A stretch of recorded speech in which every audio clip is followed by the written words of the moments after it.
بسم اللہ الرحمن الرحیم۔ اللہ تعالیٰ کو ناشکری بہت زیادہ ناپسند ہے، اور تکبر کے بارے میں تو نبی علیہ السلام نے فرمایا کہ رائی کے دانے کے برابر بھی اگر کسی میں تکبر ہے وہ جنت میں نہیں جا سکتا ہے۔ اس پر صحابہ کرام نے پوچھا، یا رسول اللہ، ہمارا دل کرتا ہے یا کسی کا بھی دل کرتا ہے کہ اس کے کپڑے اچھے ہوں، جوتے اچھے ہوں، کیا یہ بھی معمولی سا تکبر نہیں ہے؟ فرمایا نہیں، اللہ خوبصورت ہے اور خوبصورتی کو پسند کرتا ہے۔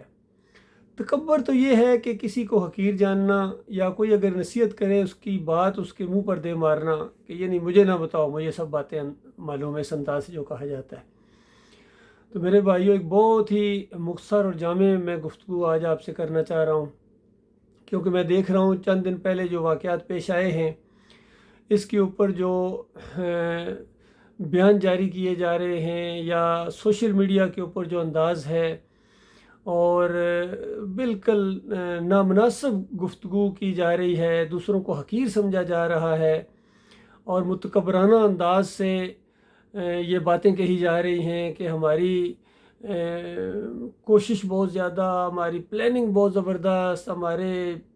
پڑوسی ملکوں کی حمایت کی وجہ سے یہ جیت ہوئی ہے۔ کبھی جناب اپنی اسٹریٹجک پوزیشن کے اوپر بیان جاری کیا جاتا ہے، لیکن اس مالک کی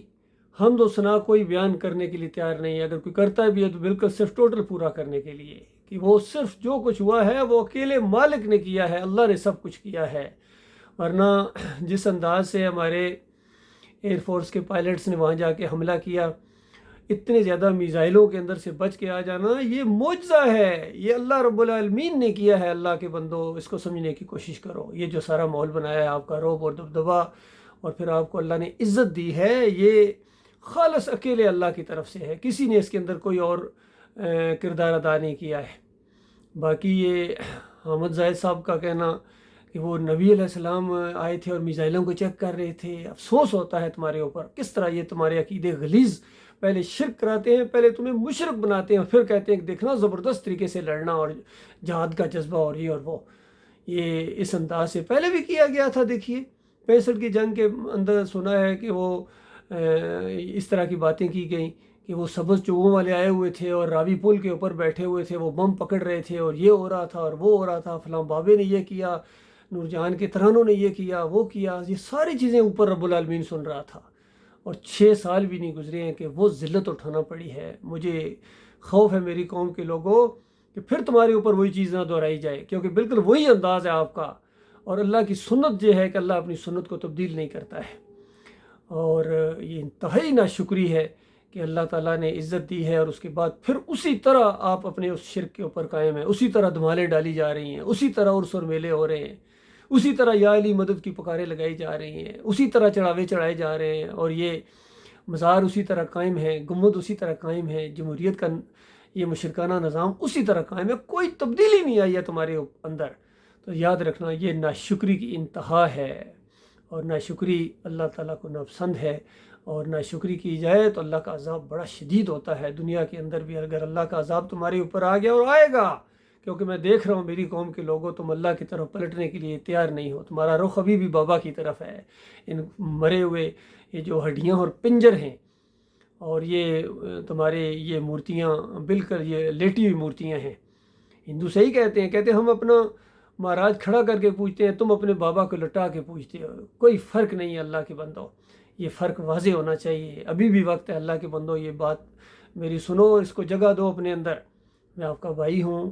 اور یہ جو تنزیہ قسم کے یہ بنائے جاتے ہیں، ویڈیوز بنائے جاتے ہیں، لان تان کی ہوتی ہے اس کے اوپر، یہ نفرتیں بڑھانے والا انداز ہے، اس سے کوئی فائدہ نہیں ہوگا تمہیں۔ فرق ہونا چاہیے مسلمانوں کے اندر اور ہندوؤں کے اندر۔ اگر تم بھی انہی جیسی حرکتیں کرو گے، چند ٹکوں کی خاطر، چند سکوں کی خاطر، چند ویوز بڑھانے کے لیے یہ معاملات کرو گے، تو اس کے بعد گناہ گاری اور پھر شرک کی باتیں اور یہ سارا کچھ آپ کے اوپر بہت بڑا بوجھ جو ہے نا وہ بھاری ہوتا چلا جا رہا ہے۔ بہرحال میرا کام تھا بتانا، میں کوئی اس یوٹیوب چینل سے کمائی کا ذریعہ نہیں ہے، خالص اللہ کی رضا کے لیے، توحید پھیلانے کے لیے، شرک کا رد کرنے کے لیے، اپنی قوم کو جگانے کے لیے میں کوشش کر رہا ہوں، اور اس کا اجر میں اپنے مالک اور خالق سے لوں گا، یہ میرے لیے صدقہ جاریہ ہے۔ اور اللہ تعالیٰ ہماری قوم کو دوبارہ ایمان خالص سے اللہ تعالیٰ سرفراز فرمائے۔ اور پھر وہ صحابہ کے واقعات جو ہے نا، پھر ان کا بیان کرنا آپ کو کتنا مزہ آئے گا۔ اور قرآن آیات جس طرح آج کل فٹ کی جاتی ہیں، یہ قرآن آیات اور صحابہ کے واقعات خالص مخلص مومنوں کے لیے تھے، اللہ کے بندوں۔ وہ چادریں چڑھانے والے نہیں تھے، عرس اور میلے کرنے والے نہیں تھے، یا علی مدد کے نعرے لگانے والے، یا ابراہیم اغثنی کے نعرے لگانے والے نہیں تھے۔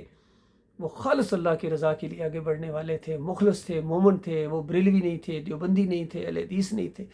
مسلکوں اور سارے فرقہ بندیوں کو چھوڑ کر توڑ کر ان بتوں کو آئے تھے، اللہ کے دین کی طرف آئے تھے۔ اور اللہ تعالیٰ نے دنیا کے اندر بھی ان کو عزت دی، اور آخرت میں بھی بہت بڑے درجات اور جنت کی خوشخبریاں ان کو اللہ تعالیٰ نے دی ہیں۔ یاد رکھیے،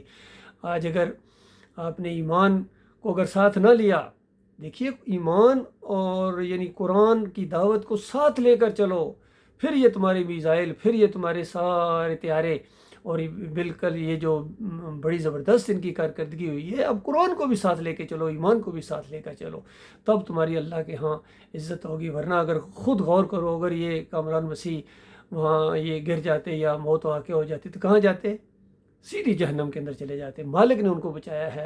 اور ان کو ایک موقع دیا، اب ان کو سچا مسلمان ہونا چاہیے، اور دوسرے لوگوں کو بھی سارے مسلکوں کو چھوڑ دو۔ اللہ کے بندو، ان بتوں کو توڑ دو، پہلے اپنے بتوں کو توڑو، پھر ان کے بتوں کی بات کرنا۔ اللہ تعالیٰ آپ کو غور و فکر کرنے کی توفیق عطا فرمائے۔